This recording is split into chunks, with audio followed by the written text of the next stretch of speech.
The Ashtray by Raymond Carver. You could write a story about this ashtray, for example, and a man and a woman, but the man and the woman are always the two poles of your story, the North Pole and the South. Every story has these two poles, he and she. A.P. Chekhov. They're alone at the kitchen table in her friend's apartment. They'll be alone for another hour, and then her friend will be back.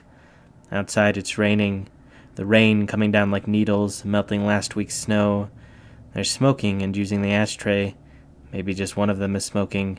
He's smoking. Never mind.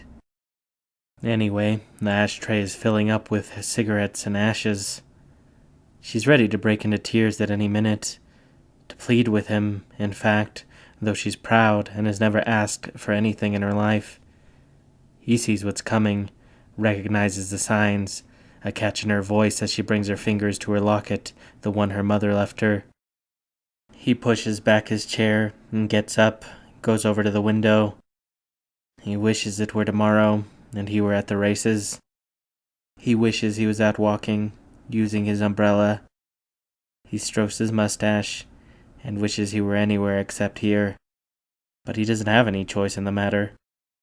He's got to put a good face on this for everybody's sake. God knows, he never meant for things to come to this. But it's sink or swim now. A wrong move and he stands to lose her friend, too. Her breathing slows. She watches him but doesn't say anything. She knows, or thinks she knows, where this is leading.